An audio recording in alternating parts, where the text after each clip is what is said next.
Chapter 1. The Weight of Ghostly Medicine. The frozen mud of the Borderlands clawed at Kaela's boots as she ducked beneath the skeletal remains of a cedar tree. Every breath she exhaled turned into a jagged plume of silver mist, mirroring the biting frost that settled over the pines like a funeral shroud.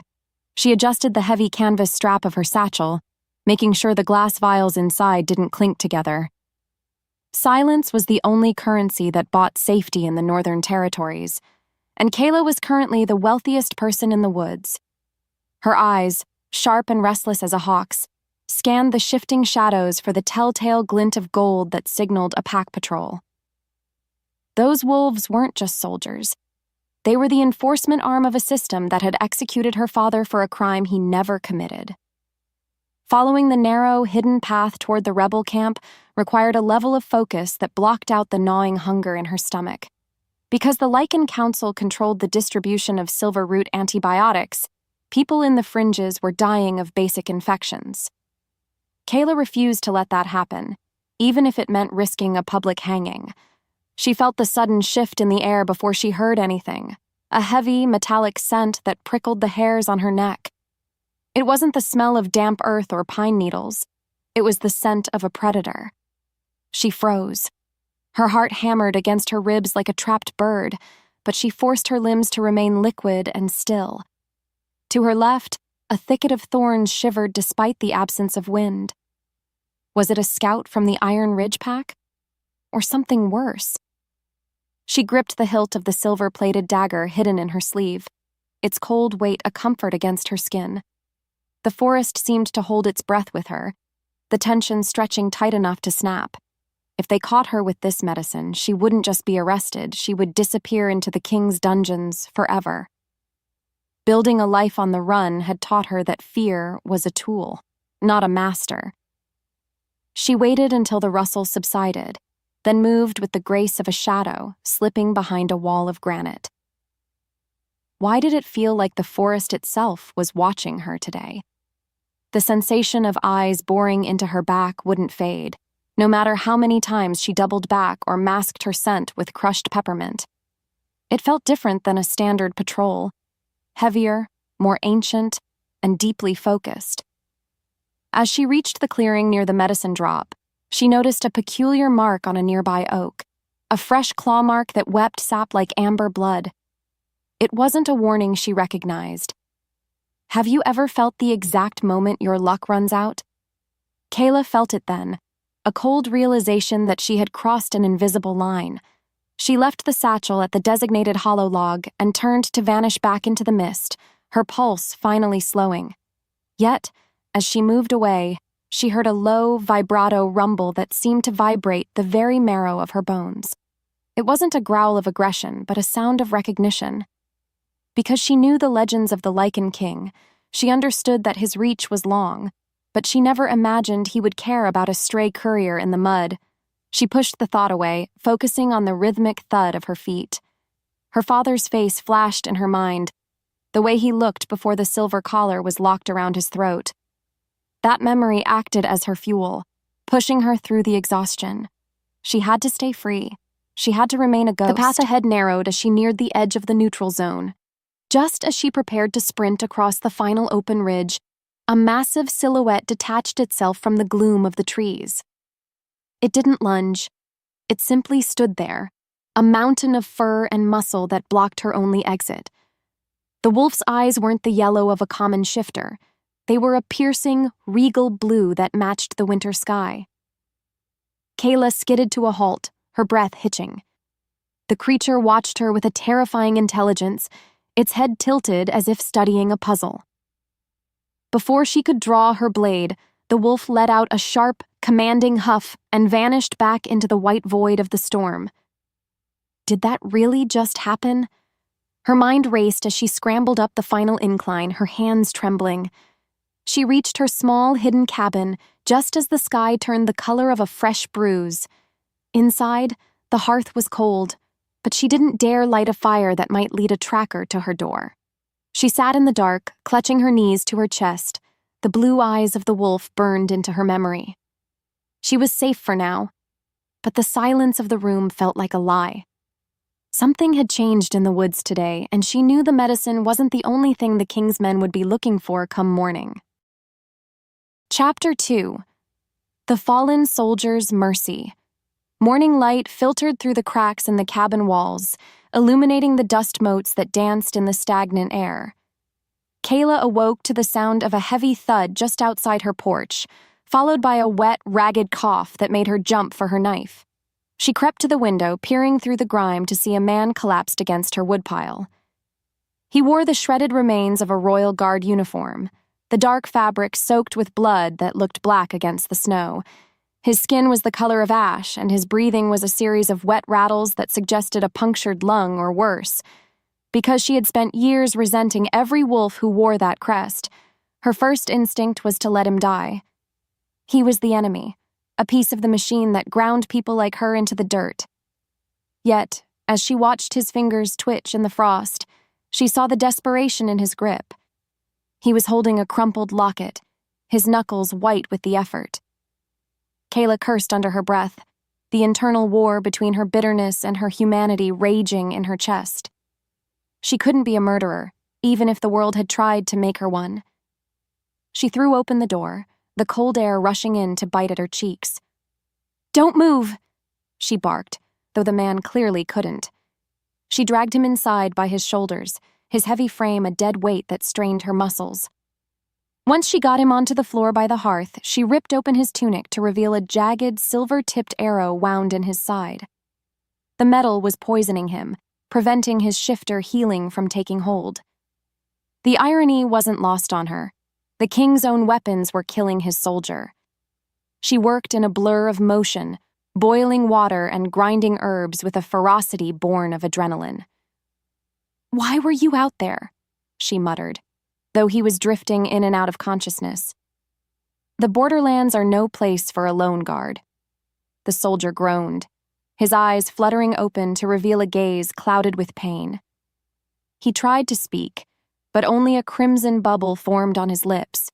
She pressed a hot cloth to the wound, and he let out a strangled cry that echoed off the rafters. As she cleaned the injury, she noticed something strange. The arrow wasn't of rebel design. It bore the seal of the Lycan Council. Why would the king's inner circle be hunting their own men? The question hung in the air, a new thread of mystery that threatened to tangle around her. She focused on the task at hand, using a pair of iron tongs to pluck the silver shards from his flesh. Each piece she removed elicited a fresh shudder from the dying man. She worked with a surgeon's precision, her hand steady despite the fear that a search party would burst through the door at any second. "Stay with me, soldier," she whispered, her voice softening despite herself. She began to hum a low, tuneless melody, a song her mother used to sing when the winters grew too long. It was an act of intimacy she hadn't allowed herself in years, a bridge built of mercy across a chasm of hate. The man's breathing began to level out as the poultice took effect, the herbs drawing out the silver's venom. He looked younger than her, perhaps only 19, with a face that hadn't yet been hardened by the cruelty of his rank. "Do you believe that some encounters are written in the stars, or are they just accidents of the road?" Kaela stared at the sleeping guard, feeling a strange tug of responsibility. By saving him, she had tied her fate to his. If he was being hunted by the council, then she was now an accomplice to whatever secret he was carrying. She sat by the fire she finally risked lighting, watching the flames lick at the logs. The heat was a physical relief, but her mind remained on ice. Hours passed in a tense quiet. She spent the time sharpening her daggers and packing a small emergency bag. When the soldier finally woke for real, his fever had broken, and he looked at her with a mixture of confusion and awe. You helped me," he rasped, his voice like grinding gravel. "Why?" Kaela didn't look up from her whetstone. "Because I'm a fool," she replied bluntly. "And because I wanted to know why your own people are trying to put a hole in your heart." The soldier's expression darkened, a shadow of terror crossing his features. "They aren't my people anymore," he whispered. "The king. He doesn't know what they're doing in the shadows. I was trying to reach him. He reached out, grabbing her wrist with surprising strength. "You have to get to the capital. There's a storm coming, and it isn't made of snow." Before she could ask what he meant, the sound of a distant horn blast shattered the peace of the valley. The hunt was closing in, and the mercy she had shown was about to become her greatest trial. Chapter 3. The King's Command. The journey to the capital fortress felt like a descent into the maw of a great frozen beast. Kaela had left the soldier hidden in a cave with enough supplies to last 3 days, taking his message as a burden she couldn't ignore. She arrived at the iron gates of the Lycan stronghold just as a blizzard began to howl, the wind screaming like a banshee through the battlements. Huge braziers of blue fire lined the walls, casting an eerie, flickering light over the armored sentries who stood like statues in the gale. Because the medicine she carried was now a cover for her true mission, she leaned into the role of a lowly courier, keeping her hood low and her eyes on the ground. The inner sanctum was a cathedral of stone and cold logic. Every hallway was polished to a mirror shine, reflecting the grim faces of the Lycan elite. She was ushered into a waiting chamber that smelled of incense and old parchment, her damp cloak dripping onto the priceless rugs. Her heart hammered a frantic rhythm against her ribs. She was in the heart of the empire that had destroyed her family, and every instinct screamed at her to run. But the memory of the dying soldier's grip kept her anchored to the floor. Suddenly, the heavy oak doors at the end of the hall swung open with a sound like a thunderclap. A group of advisors hurried out, their faces pale and drawn. And then he appeared. Ronan, the Lycan king, walked with a predatory grace that made the air in the room feel thin. He was taller than any man she had ever seen, his shoulders broad enough to carry the weight of the world. He didn't wear a crown, he didn't need one. The sheer aura of power radiating from him was enough to bring the room to its knees. When his gaze landed on her, Kaela felt a jolt of electricity shoot through her soul, a physical shock that made her gasp. "The courier from the border?" Ronan's voice was a deep, resonant cello, vibrating through the stone beneath her feet. He stepped closer, stopping only inches away. The scent of him hit her like a wave. Sandalwood, rain-drenched earth, and something primal that made her wolf spirit stir in its long sleep. He looked down at her, his blue eyes narrowing as they searched her face. "You have the medicine for the garrison?" Kaela reached into her bag, her fingers trembling as she handed over the vials. "Yes, Your Majesty," she whispered, her voice sounding small in the vast hall. "I came as fast as the storm allowed." She tried to look away, but his presence was like a magnet drawing her in. He took the medicine, his fingers brushing against hers for a split second. The contact was like a brand, a searing heat that made her heart skip a beat. Ronan froze, his nostrils flaring as he took a deep, sharp breath. The atmosphere in the room shifted instantly. The king's eyes darkened, the pupils blowing wide until they were bottomless pools of ink. He let out a low, guttural sound, a half-growl, half-purr that sent shivers racing down her spine. "Who are you?" he demanded, his voice dropping to a dangerous, intimate level. "You aren't just a courier." Kaela stepped back, her breath coming in shallow hitches. "I'm nobody," she lied, her voice cracking. "I just want to go home." Ronan's wolf was visible now, hovering just beneath the surface of his skin. His muscles bunched, and his posture became that of a hunter who had finally found his prize. "You smell of winter and secrets," he murmured, stepping into her personal space once more. "And you smell of... mine." The word was a decree, an ancient claim that bypassed her mind and spoke directly to her blood. Because the mate bond was a myth to her, she tried to fight the pull, but the gravity of his soul was too strong. "Leave!" Ronan suddenly barked, though he didn't move an inch. His hands were clenched into fists at his sides, his knuckles white. "Order her to leave the fortress immediately," he shouted to his guards, but his wolf was doing the opposite. As the guards stepped forward to escort her out, Ronan lunged, his arm slamming against the stone wall beside her head, blocking her path. He was a contradiction of royal duty and animal instinct, his face a mask of agony and desire. "Get out before I lose my mind," he hissed into her ear, his breath hot against her skin. "But my wolf. He won't let you take another step." Have you ever seen a man go to war with himself? Kaela watched the king struggle, her own heart caught in the crossfire. She was terrified, exhilarated, and utterly trapped. The guards stood frozen, unsure of which command to follow. The blizzard outside intensified, rattling the stained glass windows as if the world itself were trying to break in. In that moment, the Princess of Ghosts and the King of Monsters were the only two people in existence, bound by a thread of fate that was about to pull the entire kingdom into the abyss. Would you stay and fight for a destiny you never asked for, or would you run until your legs gave out? Kaela looked into Ronan's eyes and saw her own reflection, a girl who was tired of running. The king's wolf let out a triumphant howl that echoed through the fortress, signaling to everyone that the hunt was over and the real war had just begun. Chapter 4. The Predator's Shadow.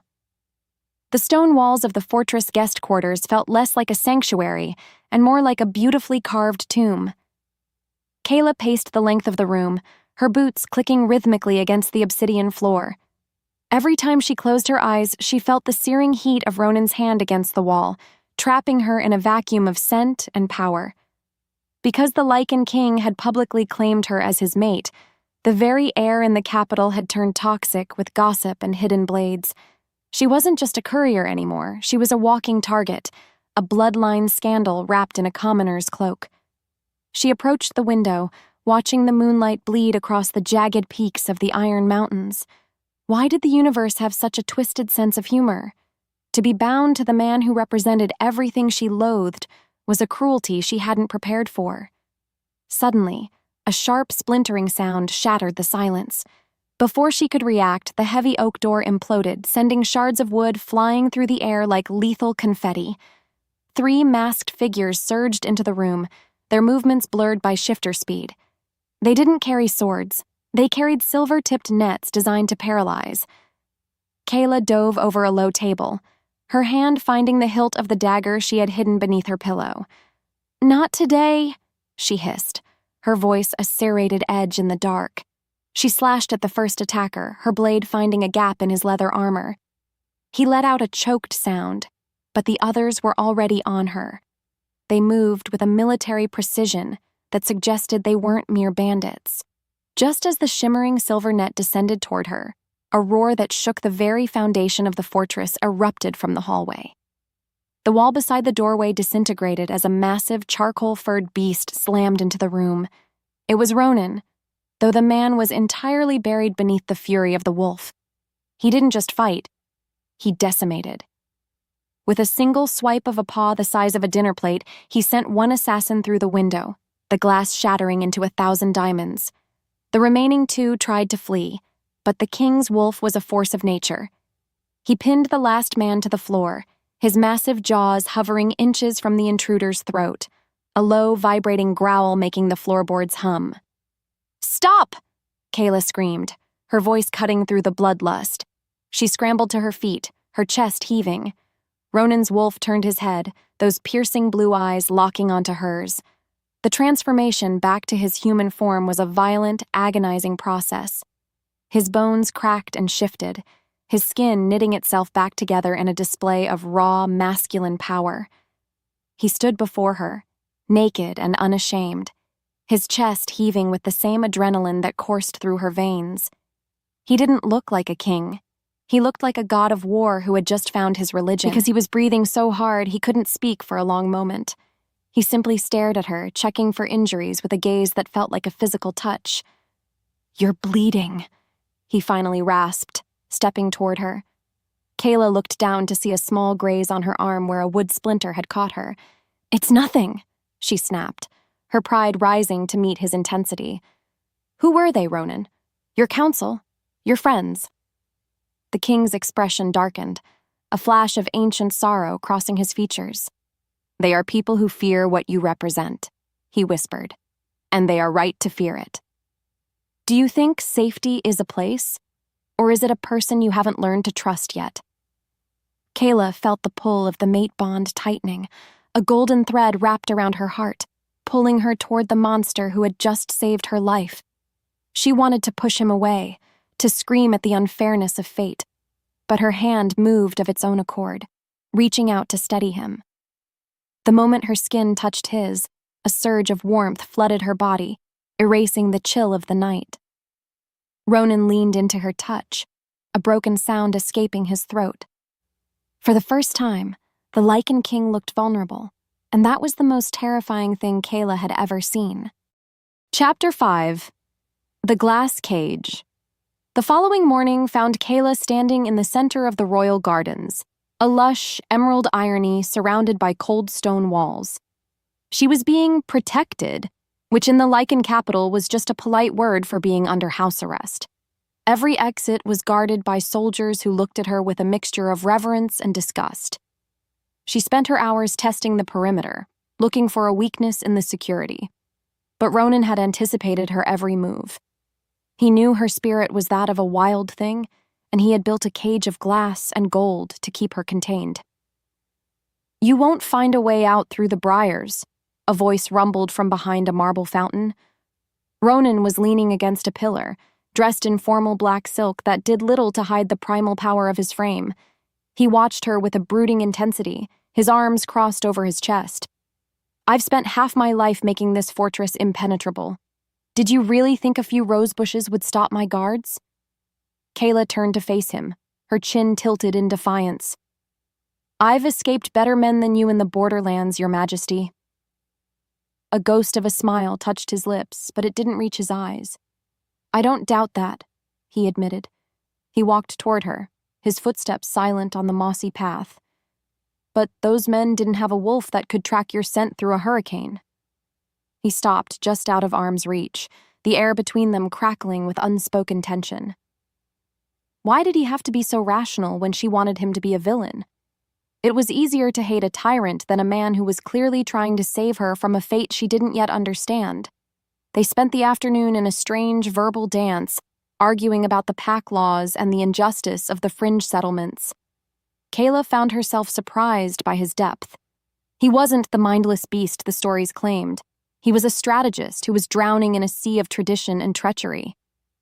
As they talked, she noticed the way he watched her mouth, the way his fingers twitched as if he wanted to reach out and tuck a stray lock of hair behind her ear. The forbidden attraction was a living thing, a third person in the conversation that demanded to be heard. Because she was starting to see the man behind the crown, she felt her defenses crumbling. "Why keep me here?" she asked, her voice dropping to a whisper. "If I'm such a threat to your rule, let me go back to the mud. Let me be a ghost again." Ronan stepped closer, the heat of him overwhelming the scent of the flowers. "I can't," he said, his voice thick with emotion. "Because the moment you left those gates, the council would have your head on a spike. And because I don't think I can breathe in a world where you don't exist anymore." The honesty in his words was a blow to her heart. She wanted to lash out, to tell him that his love was a prison, but the look in his eyes stopped her. He wasn't asking for her permission. He was stating a fact of nature. Suddenly, a page appeared at the edge of the garden, looking terrified to interrupt. "Your Majesty," the boy stammered. "The council, they have discovered the records. They are calling for an emergency session regarding the courier's bloodline." The peace of the garden vanished, replaced by the cold reality of politics. Ronan's face transformed back into a mask of granite. He looked at Kaela, a silent apology in his gaze, before turning to follow the page. "Stay in the light, Kaela," he warned over his shoulder. "The shadows in this palace have teeth." As she watched him go, she felt a cold dread settle in her stomach. The secret of her father's execution was no longer a private pain. It was a political weapon, and the Lycan King was the only thing standing between her and the executioner's block. Chapter 6. The King's Denial. The Great Hall was a cavern of judging eyes and whispered condemnations. Kaela stood on the raised dais, flanked by two guards whose grip on their spears was white-knuckled. At the far end of the room, the High Council sat in a semicircle of obsidian chairs, their elder faces etched with centuries of prejudice. In the center sat Ronan, his throne a jagged throne of silver and bone. He looked every bit the king now, cold, distant, and terrifyingly absolute. He wouldn't even look at her, his gaze fixed on a point somewhere above the heavy iron doors. "The girl is the daughter of a traitor," the High Elder proclaimed, his voice echoing like falling stones. "Her presence in this capital is an insult to every wolf who died protecting our borders. To claim her as a mate is to invite the rot into the heart of the monarchy." The room erupted in a chorus of agreement, the sound a physical weight against Kaela's chest. She felt the humiliation burning in her cheeks, but she refused to bow her head. She was her father's daughter, and she would meet their hate with the same steel he had shown at the end. Because he had to protect the throne to protect her, Ronan stood up, his presence silencing the room instantly. "The bond is a trick of the senses," he declared, his voice devoid of the warmth he had shown her in the garden. "A temporary madness brought on by the stress of the storm." He finally looked at her then, but his eyes were like chips of ice, unrecognizable. "She is a courier who performed a service for the crown. Nothing more. The mate bond is denied." A collective gasp swept through the hall. To deny a fated mate bond was a sacrilege in their culture, a move of such desperation that it signaled a total collapse of tradition. Kaela felt as if he had reached into her chest and squeezed her heart until it stopped. The rejection was a physical pain, a jagged tear in the fabric of her soul. She knew why he was doing it, to save her from their laws. But the public shame felt like a different kind of execution. She saw the smirk on the faces of the council members, the triumph of the old guard over the heart of the king. "If she is nothing," the elder sneered, "then she has no protection. She shall be moved to the lower dungeons until her bloodline can be fully scrubbed from the records." Ronan's jaw tightened, a vein pulsing in his temple, but he didn't intervene. He sat back down, his hands gripping the arms of his throne so hard the stone began to crack. "So be it," he said, the words sounding like a death knell. Kaela was led away, the sound of her own footsteps sounding hollow and strange. She didn't look back. She couldn't. As she was dragged toward the dark stairs of the dungeon, a sudden explosion of sound erupted from the courtyard. Screams and the clash of steel echoed through the vents, followed by the terrifying howl of a wolf in pain. The guards stopped, looking at each other in confusion. "The coup," one whispered, his face turning pale. "It's started." Before they could move, the wall at the end of the corridor was blown inward by a concussive blast of magic and force. Through the smoke, Kaela saw a figure emerging. The rival alpha she had seen in her nightmares, his eyes glowing with a sickly, unnatural light. He wasn't there for the throne. He was looking directly at her. "The king's little secret," he purred, his voice a oily caress. "Let's see how much he denies you when I have your heart in my hand." Kaela realized then that Ronan's denial hadn't saved her. It had stripped away her only shield. The trap had been set, and she was the bait that would either break the king or burn the entire kingdom to the ground. Chapter 7. The Shadow of the Crown. The damp air of the lower corridors tasted of ozone and ancient dust as Kaela crouched behind a fallen tapestry. The explosion from the great hall still rang in her ears, a persistent hum that made the world feel tilted. Because the rival Alpha's forces had breached the inner sanctum, the once orderly fortress had dissolved into a labyrinth of carnage. She watched through a gap in the fabric as two rebel shifters sprinted past, their claws extended and dripping with the lifeblood of the king's centuries. They weren't looking for soldiers. They were hunting her, their noses twitching as they tried to catch a scent that Ronan had tried so desperately to disown. She adjusted her grip on the stolen short sword she had scavenged from a fallen guard, its weight unfamiliar, but necessary.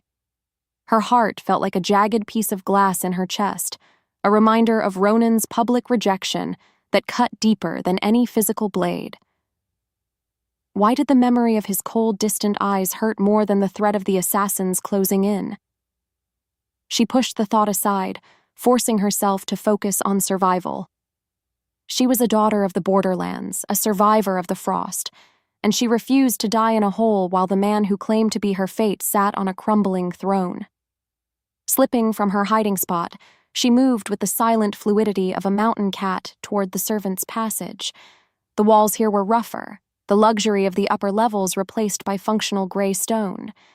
She needed to reach the armory, not to hide, but to find the evidence the dying soldier had mentioned.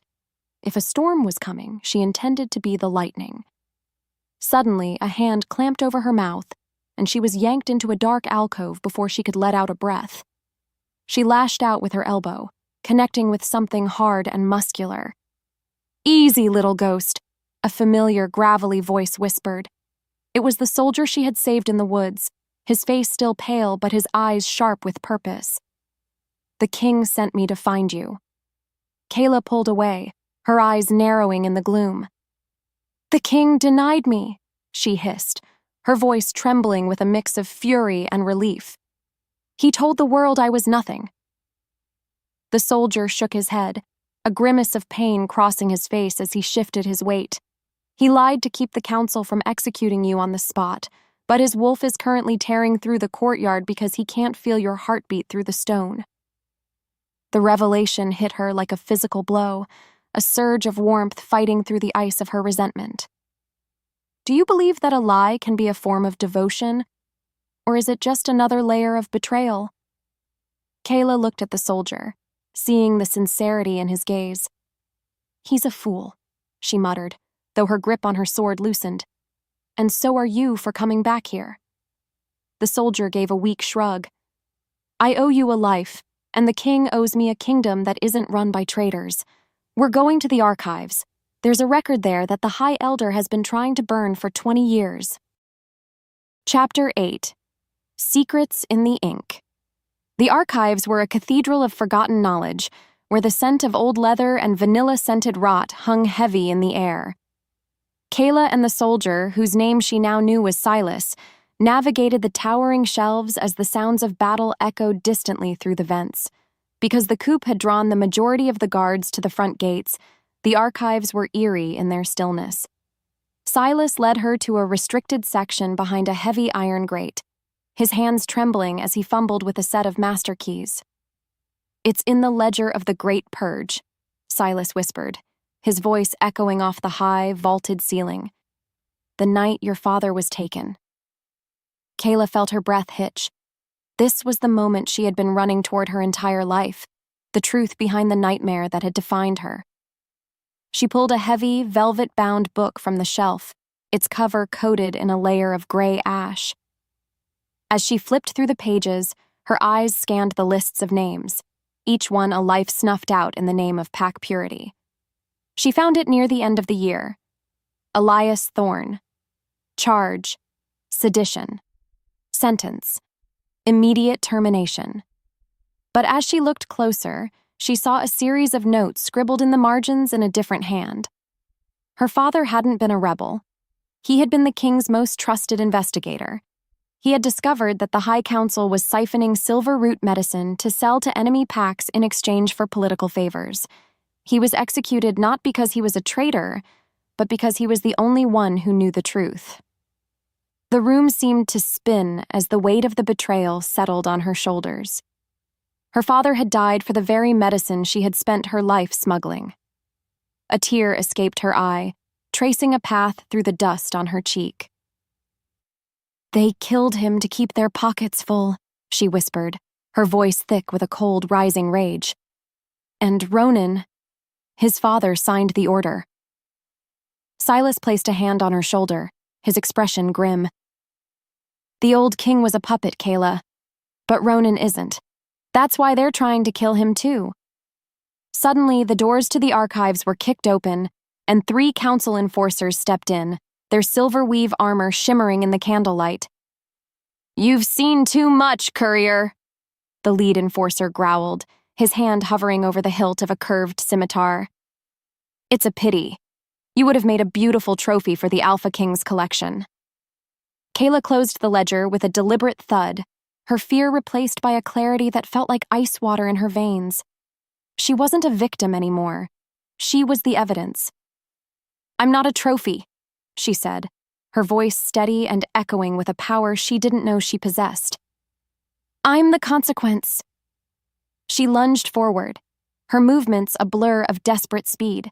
She didn't fight like a trained soldier. She fought like a woman who had nothing left to lose. She used the environment to her advantage, tipping over a heavy rolling ladder to crush one attacker and using a stack of heavy scrolls to blind another.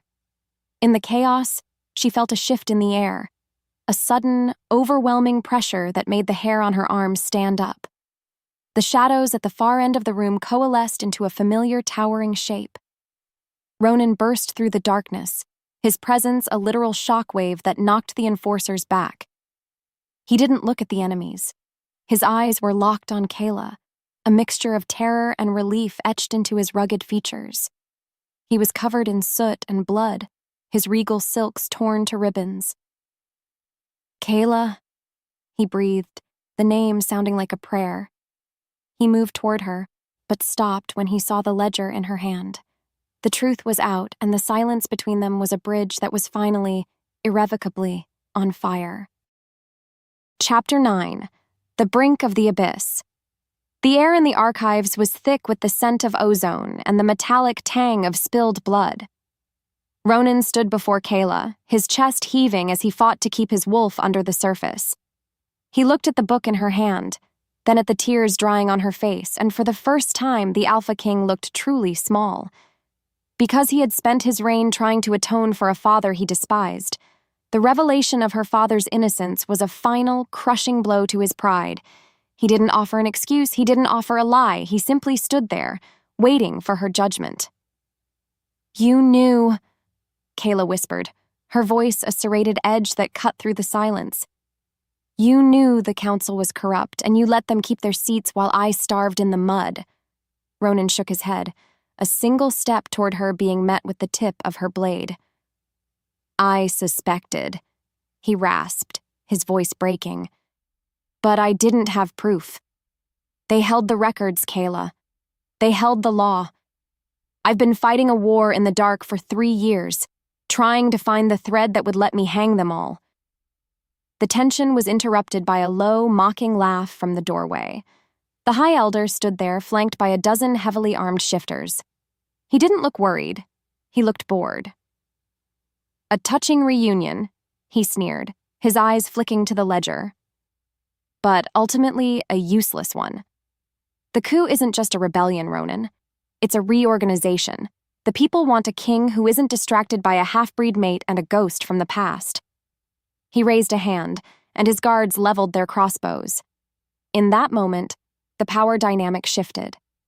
Kaela looked at Ronan, and in his eyes, she saw a reflection of her own defiance. They were both outcasts in this palace of lies. "You want to talk about reorganization?" Kaela asked, her voice ringing out with a sudden authoritative clarity. She held the ledger high. "Let's talk about how you sold your own soldiers' lives for silver root. Let's talk about how you murdered a hero of the pack to hide your greed." The guards hesitated, their eyes flickering to the elder. Doubt is a poison that works faster than silver. Ronan saw the opening and took it. He didn't shift. He simply lunged, his human strength augmented by the fury of his wolf. He moved like a thunderbolt, closing the distance before the guards could fire. Kaela wasn't far behind him, her daggers flashing in the dim light as she took down the nearest archer. They fought as a single unit, a dance of steel and fur that defied the numbers against them.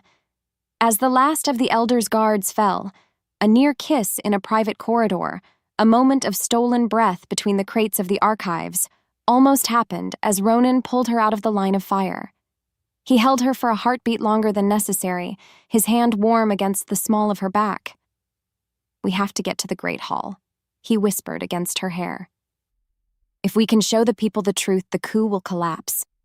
Kaela looked up at him, her mistrust still a shadow in her mind, but her heart was beginning to beat in time with his. "Do you trust the man who broke your world to help you build a new one?" They ran through the burning corridors, the fortress shaking as the rival Alpha launched a final, desperate assault on the gates. The stakes had risen beyond their lives. The soul of the entire Lycan nation was at risk. As they reached the heavy doors of the Great Hall, a mid-level betrayal by one of Ronan's own captains sent them reeling into a trap. The mastermind behind the coup was finally stepping out of the shadows, and the face was one neither of them expected. The war wasn't coming. It was already inside the room. Chapter 10: Echoes of the Executioner. The heavy scent of scorched ozone and ancient, rotting parchment clung to the air as Kaela and Ronan retreated from the archive's threshold. Every breath felt like inhaling ground glass, because the weight of the ledger in her hand was heavier than any physical burden she had ever carried.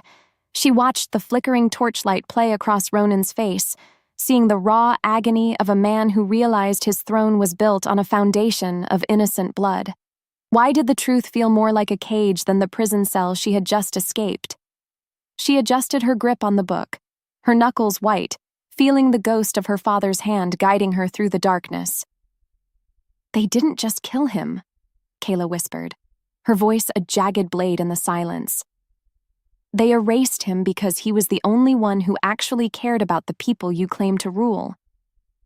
Ronan didn't flinch, though his wolf's shadow loomed large against the stone wall, restless and feral. "I spent a decade believing he was the reason my father's reign was plagued by scandal," he admitted, his voice a low rumble of thunder. "I was a boy fed on lies, groomed to be a king who looked the other way while the council did the dirty work." Because the realization of his father's complicity was a poison in his veins, Ronan's presence felt like a tightening coil of steel. He stepped toward her, his eyes bleeding into that terrifying sapphire blue that signaled his wolf was at the surface. "I cannot change the past, Kaela, but I will burn the present to the ground to make it right for you."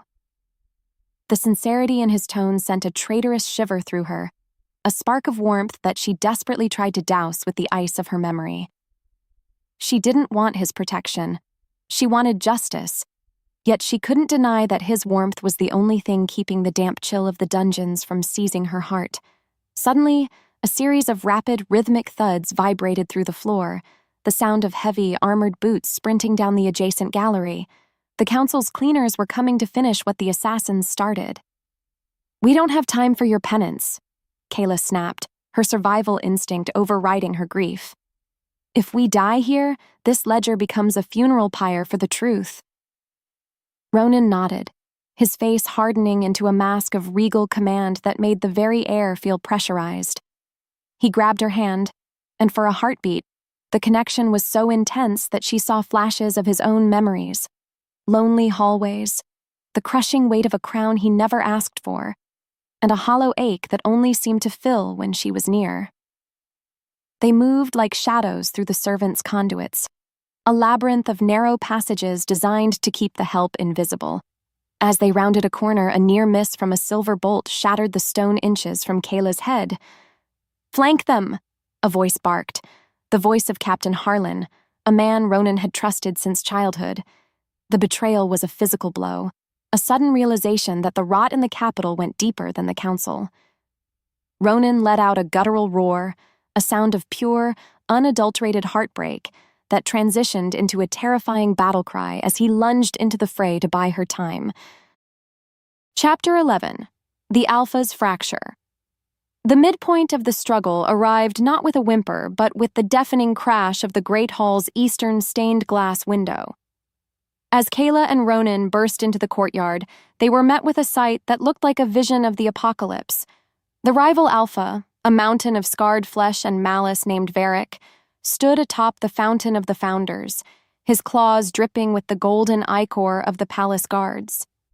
Because the coup had finally reached its peak, the sky above the fortress was a bruised purple, illuminated by the orange glow of the burning barracks. "Look at the king!" Varric howled, his voice carrying over the clash of steel. "He protects a traitor's daughter while your brothers die for his pride."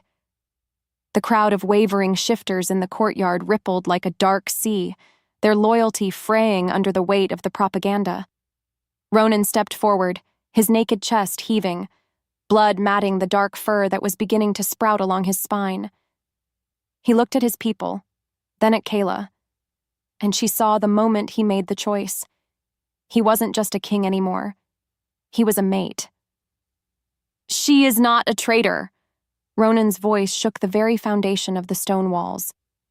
She is the daughter of Elias Thorne, a man murdered by the cowards who now whisper in your ears." He held out a hand to Kaela, an invitation that was also a target. She stepped up beside him, the ledger held high like a holy relic. The silence that followed was heavy with the scent of rain and impending blood. Have you ever felt the exact moment a revolution begins?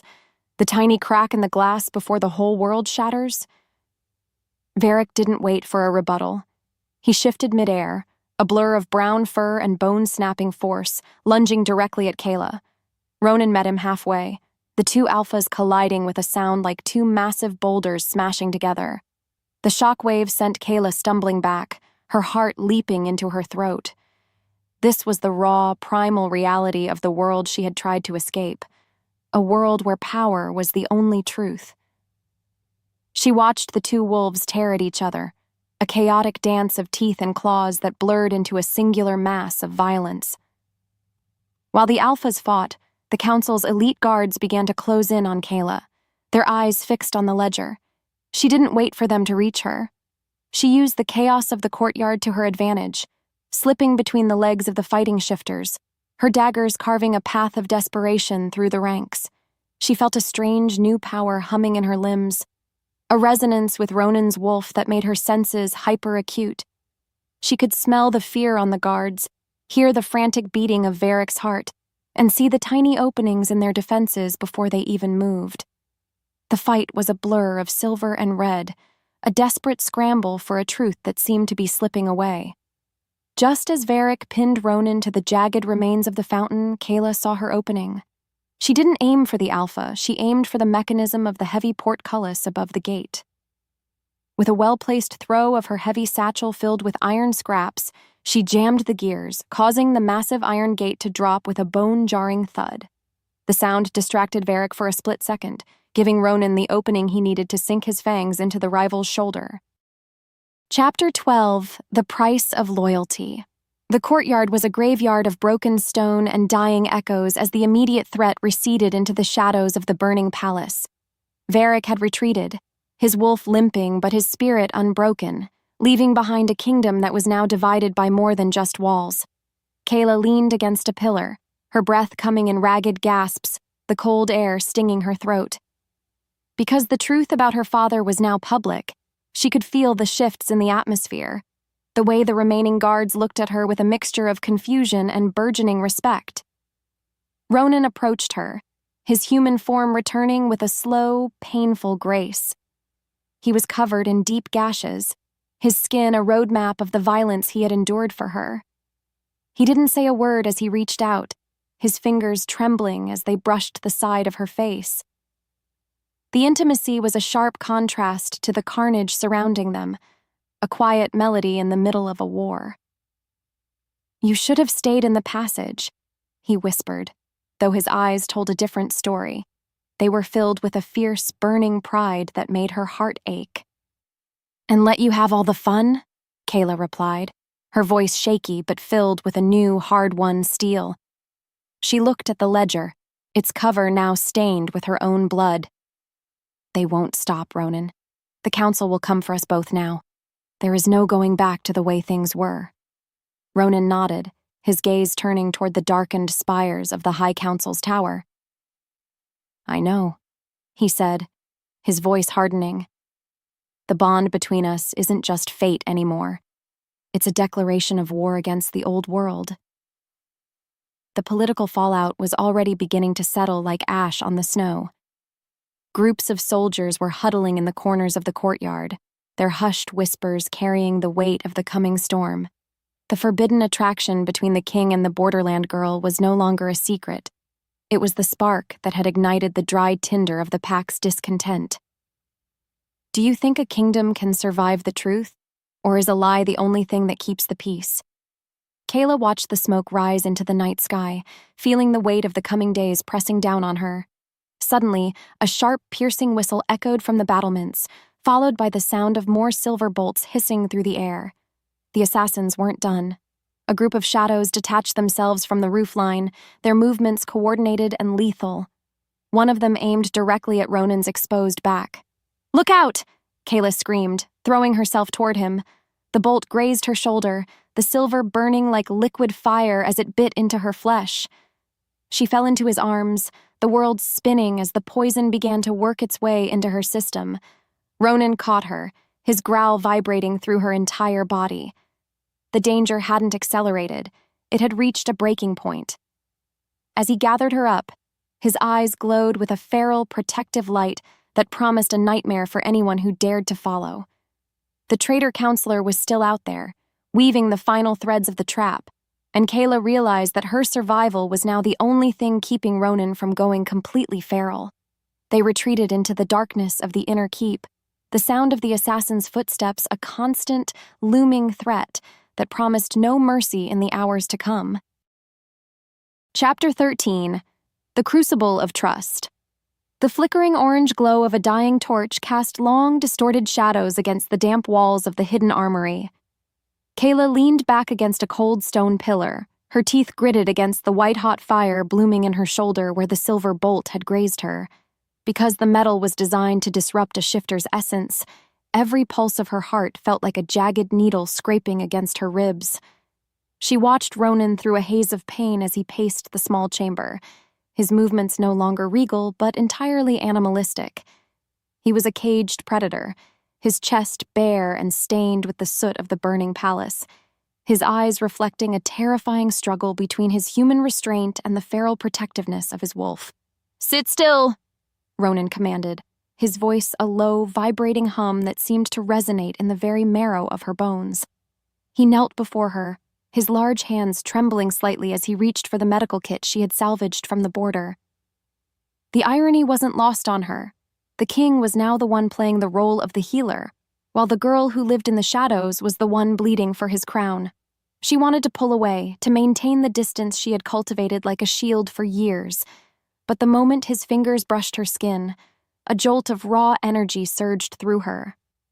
The mate bond was no longer a quiet whisper. It was a deafening roar that demanded her surrender. As he cleaned the wound with a sharp medicinal spirit, Kaela let out a strangled hiss. "I don't need you to play the hero, Ronan," she managed to gasp, her fingers curling into the dust on the floor. "I've survived worse than a scratch in the Borderlands without a king to hold my hand." Ronan paused, his gaze lifting to hers with an intensity that made her breath hitch. "You aren't in the Borderlands anymore, Kaela," he whispered, his thumb grazing the line of her jaw with a tenderness that felt more dangerous than the assassins outside. "And you aren't just anyone. You are the heartbeat that keeps my wolf from tearing this world apart." The vulnerability in his confession was a blow to her defenses, a crack in the ice she had built around her heart since her father's death. Why did he have to be so sincere when it was so much easier to hate him? She saw the guilt etched into the lines around his mouth, the weight of his ancestors' sins resting on his shoulders. Because she saw the man behind the monster, she found her hand moving of its own accord, her fingers tangling in his dark, sweat-matted hair. For a heartbeat, the war outside ceased to exist, replaced by the heavy, suffocating heat of a connection that defied every law of the pack. Suddenly, a muffled explosion from the levels above sent a shower of dust and mortar raining down on them. The rival alpha, Varric, was systematically bringing the fortress down to flush them out. "They're getting closer," Kaela said, her voice regaining its steady, cynical edge.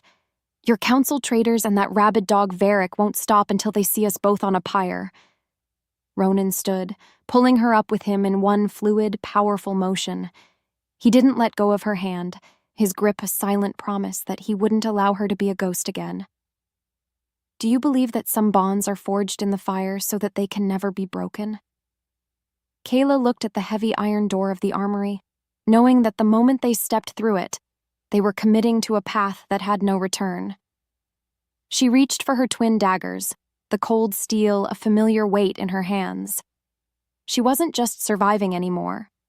She was choosing to fight alongside the man she was supposed to fear.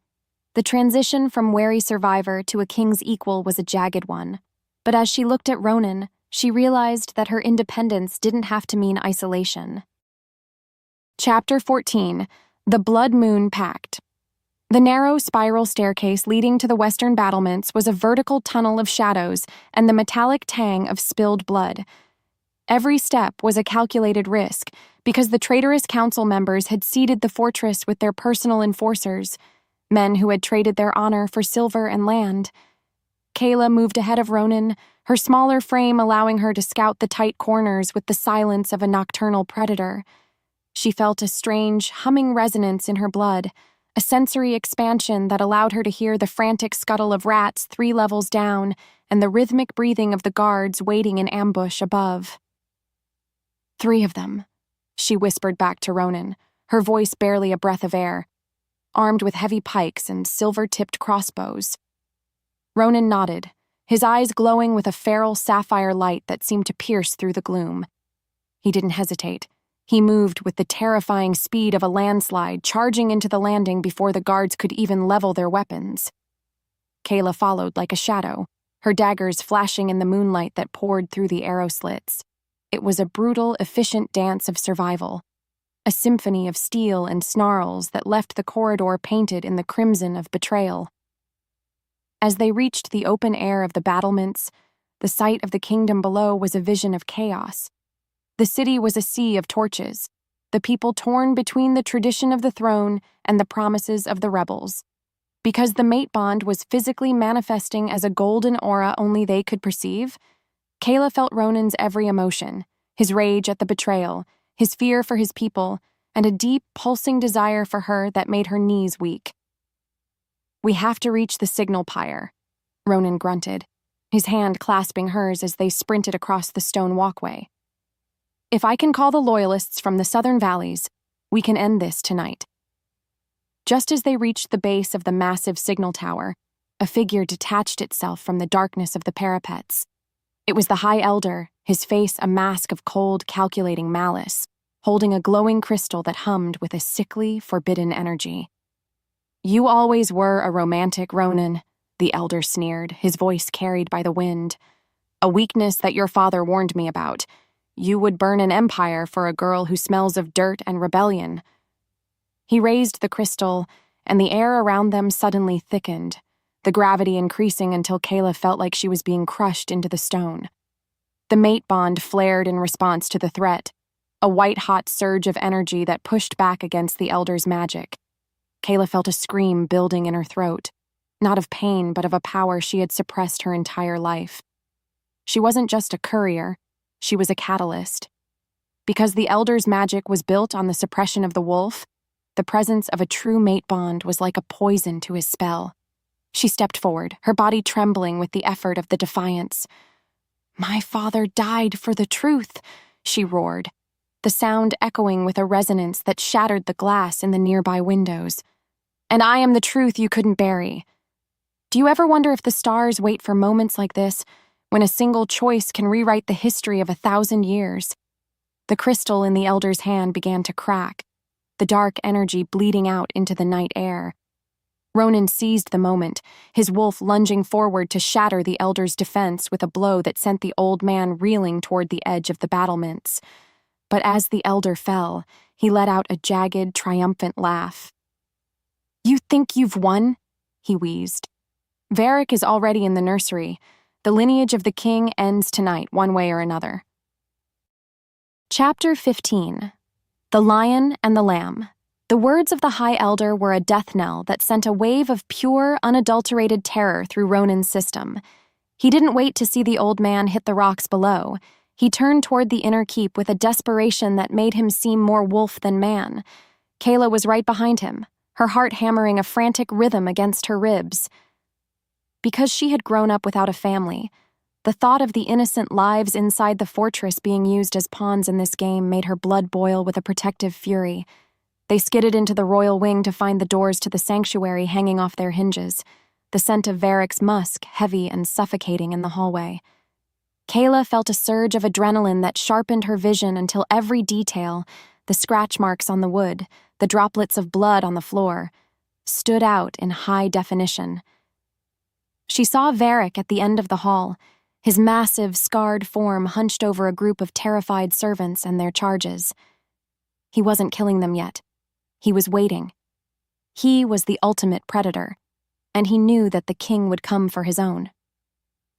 "Let them go, Varric," Ronan growled, his voice a low, dangerous vibration that made the hanging tapestries shiver. "This is between you and me. The children have nothing to do with your greed." Varric turned, a slow, mocking grin spreading across his wolfish face. "Everything has to do with the bloodline, Ronan. You denied your mate to save your crown, and in doing so, you proved you aren't fit to lead.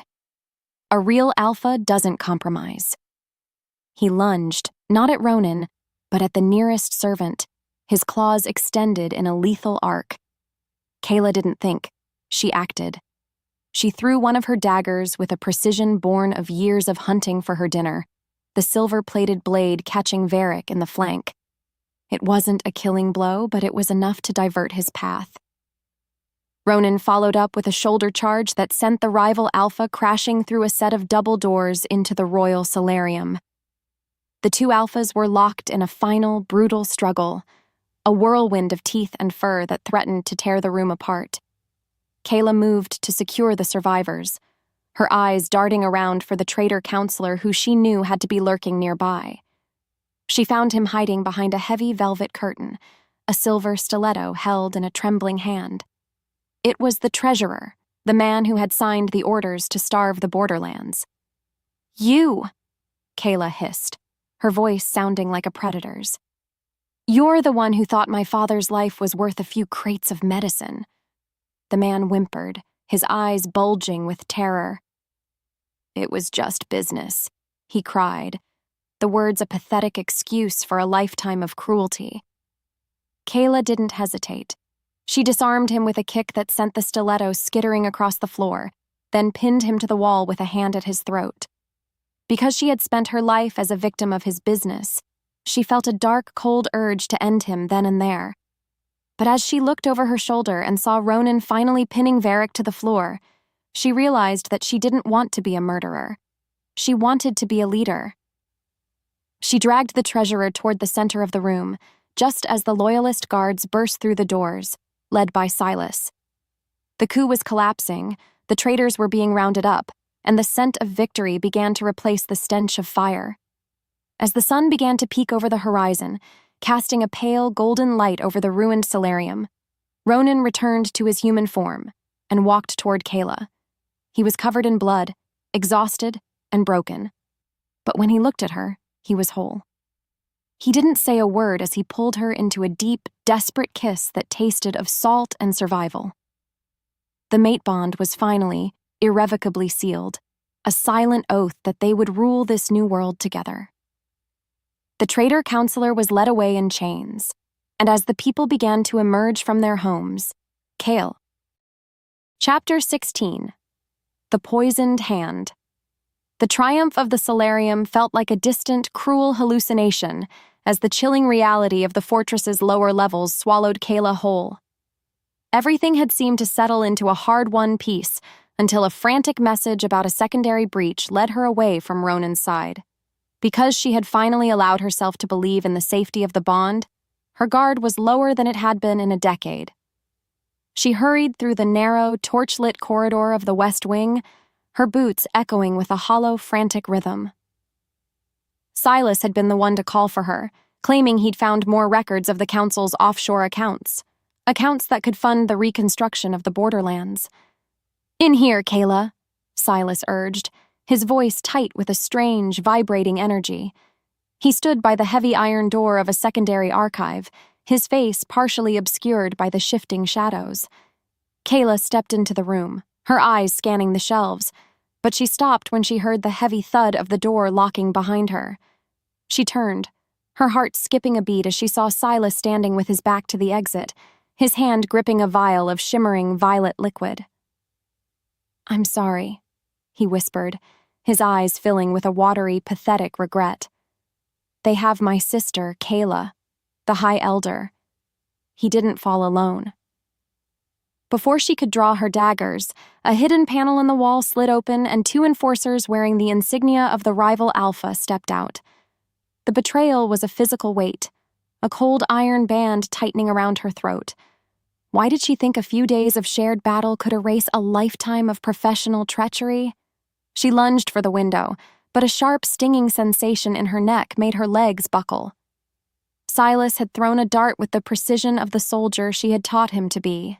The world began to tilt, the stone floor rising up to meet her as the poison from the dart, a concentrated dose of wolfsbane and silver, began to paralyze her nervous system. She lay on the floor, her vision blurring into a kaleidoscope of gray and red. Through the haze, she saw the High Elder's shadow, not dead, but broken and burned, leaning on the arm of the traitorous treasurer she thought was in chains. "The king is a creature of impulse," the elder rasped, his voice a wet, rattling sound. "If he thinks you are dead, he will go feral. And a feral king is a king the people will demand be put down." Kaela tried to scream, to reach for the bond that thrummed weakly in her chest, but her voice was a trapped bird in a cage of lead. She was a piece on a board she no longer controlled, and the despair that washed over her was darker than the poison in her blood. Chapter 17.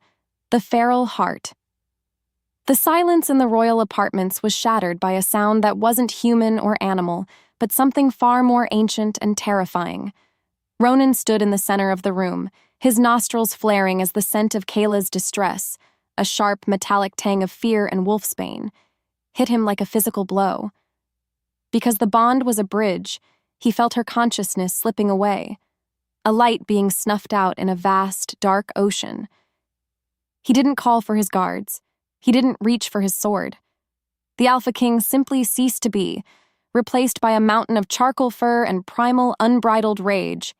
He tore through the palace like a hurricane made of teeth and claws. Doors were ripped from their hinges, and any guard who stood in his way was tossed aside like a rag doll. He wasn't tracking her with his eyes. He was tracking her with his soul. He reached the west wing in a blur of motion, the stone beneath his paws cracking under the weight of his fury. When he reached the locked door of the archive, he didn't look for a key. He lowered his shoulder and became a battering ram, the wood and iron exploding inward in a shower of splinters. Inside, the scene was a nightmare carved from ice. Kaela lay motionless on the floor, her skin a sickly, translucent white, her eyes open but unseeing. The High Elder stood over her, a silver blade held high, his face twisted in a mask of triumph. "Look at her, Ronan!" the old man shrieked, his voice cracked with madness. "Look at the cost of your love!" Ronan didn't growl. He didn't roar. He simply lunged, a shadow of death that moved faster than the human eye could follow. He didn't kill the elder instantly. He wanted the man to feel the terror he had inflicted on his mate. But as he pinned the elder to the wall, a sudden, sharp pain flared in his own chest. The council's final trap was a sympathetic curse, a dark magic that linked the High Elder's life force to Kaela's. If the king killed the traitor, he would kill the girl he loved. Ronan froze, his claws inches from the elder's throat, his wolf screaming for blood while his heart pleaded for mercy. He stood in the center of the room, a feral god paralyzed by the very love that was supposed to empower him. The treasurer stepped out from the shadows, a smug, oily grin on his face as he held a detonator. "The whole wing is rigged with silver powder, Majesty. Choose, the girl or your vengeance." Chapter 18. The Choice of the Crown. The darkness pressing against Kaela's mind was a heavy, suffocating blanket that smelled of damp earth and faded memories. She was drifting in a void where the only anchor was a distant, rhythmic thud, the sound of Ronan's heart, beating in time with a grief so profound it threatened to shatter the bond. Because she was on the brink of death, the physical world felt like a distant rumor, but the emotional reality of Ronan's agony was a searing brand on her spirit. She saw him standing over her, a massive beast of burden, trapped between the instinct to destroy and the need to protect. She forced her consciousness to narrow, to focus on the tiny spark of the bond that still flickered in the center of her chest. She couldn't speak, but she could push. She gathered every ounce of her remaining will, the stubbornness of the Borderland survivor, the pride of the Thorn bloodline, and sent a single clear thought through the golden thread. Live. Let him go. Save the people. She didn't want him to be a murderer for her sake. She wanted him to be the king her father believed he could be. Ronan felt the push like a physical hand against his heart.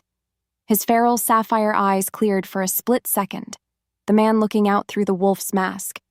He looked down at Kaela, seeing the faint twitch of her fingers, the silent plea in her stillness. He realized then that the elder didn't want to live. He wanted to be the martyr who broke the king. Because he saw the trap for what it was, Ronan did something the council never expected. He didn't strike. He retracted his claws, stepped back, and shifted into his human form, naked and vulnerable in the center of the room. "I choose her," Ronan whispered, his voice a raw, jagged sound of finality. He ignored the elder, ignored the treasurer, and knelt beside Kaela, gathering her limp body into his arms. He didn't look at the detonator or the silver powder lining the walls. He simply held her, his forehead pressed against hers, pouring his own life force into the bond in a desperate, selfless gamble. The treasurer's hand trembled on the detonator, his eyes bulging as he realized his leverage was gone. The king had surrendered his power for a girl, and in doing so, he had become untouchable. Just as the treasurer prepared to press the button, the door was blown inward by Silas, not a traitor, but a double agent who had been playing a long, dangerous game to find the council's final hideout. He fired a single shot, disabling the treasurer before the explosion could be triggered. The High Elder let out a scream of pure, impotent rage as the loyalist guards swarmed the room. But Ronan didn't hear them. He was only aware of the shallow, trembling breath that finally escaped Kaela's lips. She opened her eyes, the gray of the void replaced by the deep, stormy brown of the living. She was broken, poisoned, and half dead, but she was in his arms, and the silence of the room was finally mercifully filled with the sound of her breathing. Chapter 19. The Rising Ember. The air in the royal infirmary tasted of sterile herbs and the lingering bitter tang of wolfsbane, but for the first time in days, the scent of death had receded. Kaela lay against the propped-up silk pillows, her body feeling like a map of bruises and jagged memories. Every time she shifted, the silver burn on her shoulder gave a dull, throbbing reminder of her mortality. Because she had touched the very edge of the abyss, the sunlight streaming through the arched windows felt like a physical weight on her skin, heavy and precious. She watched the door, her heart doing a strange, fluttering dance that had nothing to do with her injuries, and everything to do with the man she knew was standing just outside. Ronan entered with a quietness that belied his massive frame, his eyes instantly locking onto hers with a frantic, soul-deep relief. He looked as though he hadn't slept since the world fell apart. Dark circles shadowed his sapphire eyes, and his jaw was set in a line of permanent tension. He didn't speak as he crossed the room, pulling a chair close to her bedside and taking her hand in his. The warmth of his skin was an anchor, a solid truth in a world that had become a kaleidoscope of betrayals. "The healers say the poison is finally clearing your system," he whispered, his thumb tracing the blue veins on the back of her hand. "You almost left me in that dark room, Kaela." She squeezed his hand, her fingers finding strength they hadn't possessed an hour ago. "I'm a hard ghost to banish, Ronan," she replied, her voice sounding like dry leaves skittering over stone. She took a steadying breath, the movement pulling at her stitches. "Silas, is he truly on our side?" Ronan nodded, a grim shadow passing over his features. He played a dangerous game to find the Elder's failsafe. He's currently leading the purge of the lower barracks, rooting out the remaining sleepers. Because they had been burned by everyone they trusted, the silence between them was thick with a new, fragile understanding. A pact built on the ruins of their previous lives. Kaela reached for the small leather-bound satchel sitting on her nightstand, pulling out a hidden compartment she had sewn into the lining weeks ago. Inside was a single crumpled piece of parchment, the final testimony of the soldier from the woods, the one she had saved before this nightmare began. It was a map of the High Elder's offshore storage, a place where he kept the physical evidence of his silver root deals. "This is the final push, Ronan," she said, her eyes burning with a renewed, fierce light. "If we take this, We don't just win a battle. We win the soul of the pack back from the people who sold it. Chapter 20. The Infiltration of Truth. The scent of salt spray and rotting kelp filled the air as Kaela and Ronan navigated the hidden sea caves beneath the fortress. The High Elder's secret vault was accessible only during the low tide, a damp, echoing cathedral of greed carved directly into the bedrock. Because the mission required absolute stealth, they had left the army behind, moving as a duo through the waist-deep water. Kaela felt her senses sharpening, the resonance of the mate bond acting like a radar in the dark. She could feel the rhythm of Ronan's breathing, the steady thrum of his heart, and the cold, sharp focus of his wolf as it scanned the darkness for traps. "The vault is just ahead, behind the iron-wheeled gate," Kaela whispered, her voice barely audible over the rhythmic slosh of the waves. She moved with a liquid grace that suggested the poison had only made her more determined. Ronan moved beside her, his body a silent, lethal presence in the gloom. They reached the gate to find it guarded not by men, but by a sophisticated mechanism of silver wire and pressure plates. "Don't touch the floor," Ronan warned, his hand catching her waist to steady her. He didn't use a key. He used his wolf's intuition, feeling for the vibrations of the tumblers behind the cold iron. With a heavy, grinding sound, the gate slid open to reveal a room filled with crates of silver root medicine, enough to heal every pack from the Borderlands to the southern seas. Atop the crates sat a cedar box containing the original ledgers, the ones her father had died trying to protect. Kaela approached the box, her hands trembling as she lifted the lid. Inside lay the physical proof: signed contracts with rival alphas, letters detailing the planned accidents of loyalists, and the cold, hard currency of treason. "It's all here," she breathed, a tear tracing a path through the salt on her cheek. Everything he died for.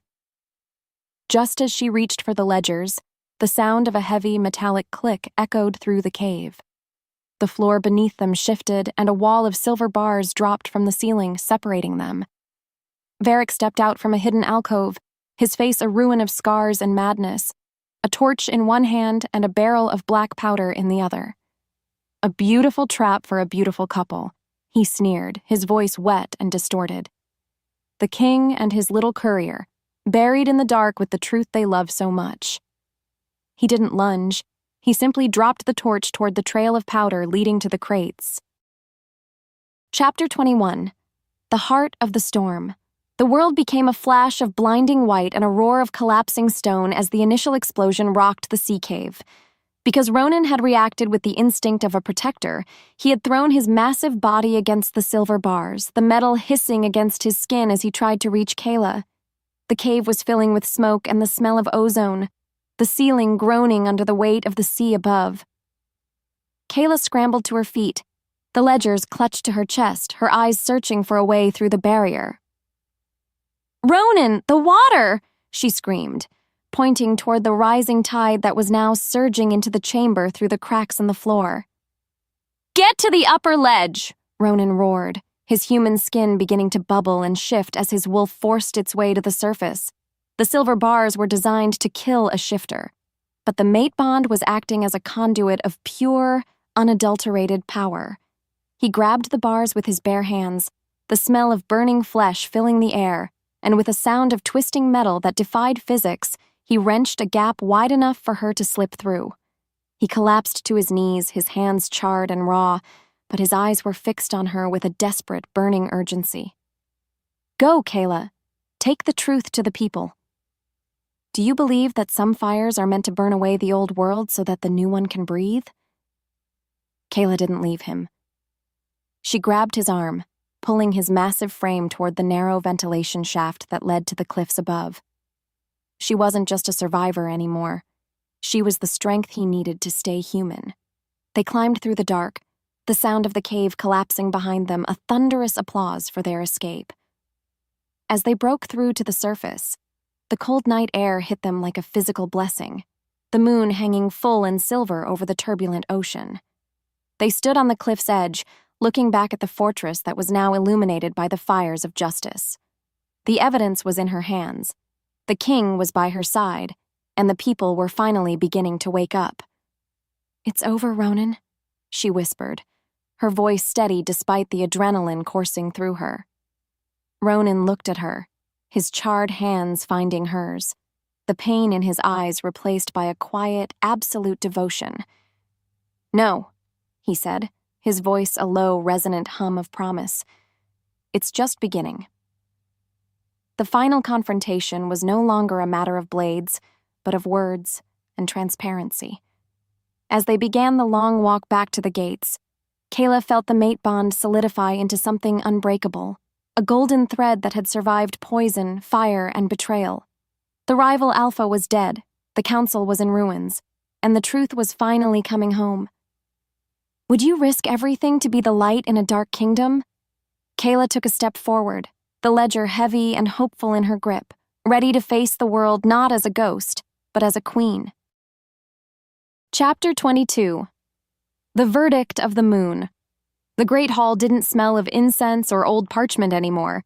It smelled of the heavy ionizing scent of an approaching thunderstorm and the raw copper tang of a revolution. Thousands of torches flickered along the obsidian pillars, casting a restless golden light over the sea of faces that packed the chamber from the dais to the iron doors. Because the truth of the silver root trade had spread through the city like a wildfire, the silence in the room was brittle, a glass surface waiting for the first stone. Kaela stood at the center of the platform, the original ledgers open on a marble plinth before her, her father's signature visible for every prying eye to see. Ronan stood 3 paces behind her, his presence a mountain of silent, brooding power that anchored the room. He had traded his battle-torn silks for a simple black tunic, his charred hands wrapped in clean white linen, a physical testament to the price he had paid to pull her from the dark. He didn't speak, yielding the floor to the woman the council had tried to erase, his sapphire eyes burning with a pride that made the mate bond hum in her chest. Why did the weight of 1,000 judging stares feel lighter than the single devoted look he gave her? Kaela cleared her throat, the sound echoing off the vaulted ceiling like a crack of thunder. "You were told my father was a traitor because he found the profit in your pain," Kaela declared, her voice ringing with a clarity that cut through the murmurs of the crowd. She pointed to the High Elder, who sat slumped in a chair of iron, his hands bound in silver-dampening shackles. The council didn't kill him to protect the pack, they killed him to protect their ledgers. She watched the realization dawn on the faces of the soldiers, the men who had lost brothers to infections while the medicine was sold to the highest bidder. A low, vibrating growl began to build in the back of the room, a collective sound of a pack finally recognizing its true enemy. The High Elder tried to stand, his face a mask of withered arrogance even in defeat. "You are a ghost telling stories in the dark," he shrieked, his voice cracking. "The word of a borderland stray against the pillars of the monarchy." But the momentum had already shifted. Silas stepped forward from the ranks of the loyalists, tossing a heavy bag of silver coins, stamped with the rival Alpha's seal, at the elder's feet. "The pillars are rotten, old man," Silas barked, his voice steady. "And the king isn't the one who broke them. You did. Do you think a kingdom can be reborn in a single night? Or is justice a slow, agonizing burn?" Kaela saw the elder's eyes bulge as he realized the room had turned into a cage. The guards who had served him for decades stepped back, their spears lowered in a silent, unanimous vote of no confidence. Ronan finally moved, stepping up beside Kaela, his hand finding the small of her back. The physical connection sent a surge of warmth through her, a reminder that they weren't just 2 individuals anymore. They were a singular force. The climax of the political war ended not with a blade, but with the elder being led away in a silence so profound, it felt like the world had stopped breathing. Chapter 23. The Mending of the Pack. The falling action of the coup left the fortress in a state of exhausted grace as the first lavender light of dawn touched the ramparts.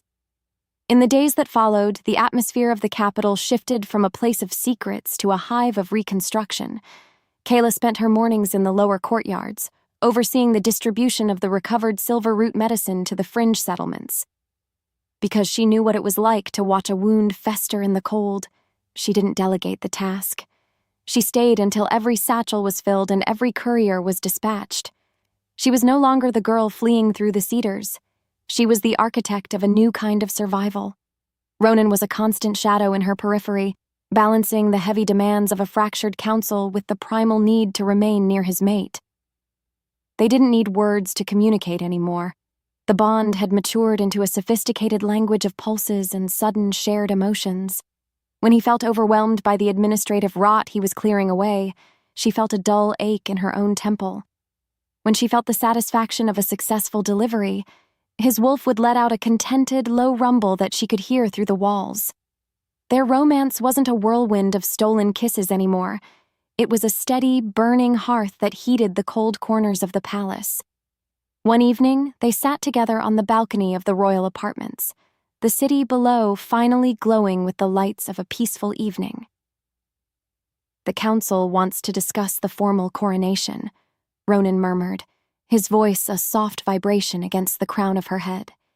He had his arms wrapped around her from behind, his chin resting on her shoulder. "They want a queen who understands the people. They want you, Kaela." She leaned back into his heat, watching the moon rise over the Iron Mountains. "I'm a courier, Ronan. I don't know how to sit on a throne." Ronan turned her around in his arms, his gaze as intense as the day they met in the snowstorm. "You've spent your life navigating the most dangerous paths in this kingdom to save people you didn't even know," he said, his voice thick with a raw, unyielding devotion. "That is exactly what a queen does. The throne is just a chair. The heart is the empire." Because he believed in her more than she believed in herself, she felt the final remnants of her mistrust melt away like spring snow. She saw the future then, not a life of shadows and daggers, but a life of partnership and purpose. Chapter 24. The Full Moon's Vow.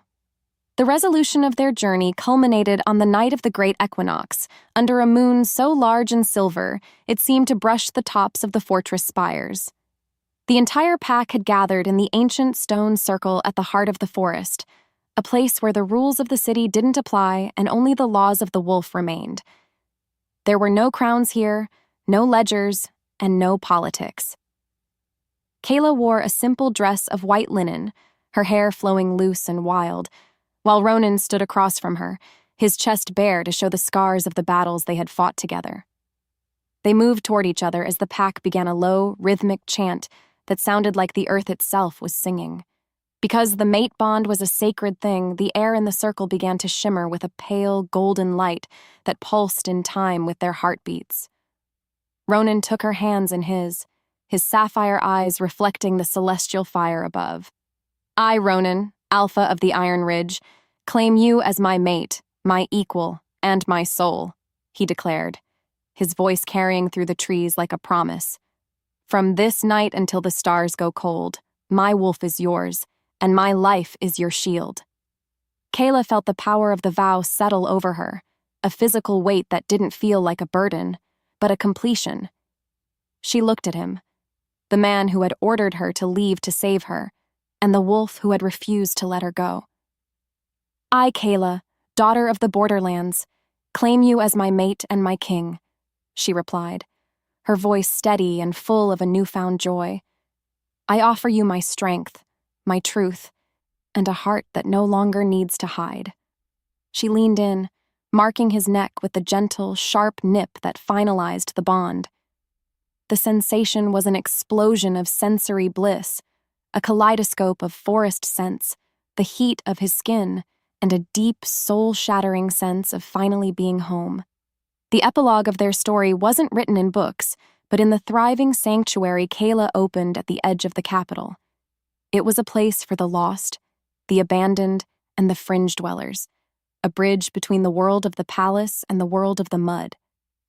She and Ronan led together, a balance of power that ensured the shadows of the past could never take root again. As they stood on the balcony one last time, Watching a new generation of pups play in the courtyard, Kaela realized that her father's death hadn't been the end of her story. It had been the catalyst for a kingdom where love was the only law that mattered. Would you believe that the most guarded hearts are the ones capable of the deepest love? Kaela looked at her king, the man who had become her world, and knew that as long as they had the moon and each other, the ghosts of the past would never find them again. The journey from a wary survivor to an empowered queen was complete, and the silence of the night was finally perfectly full.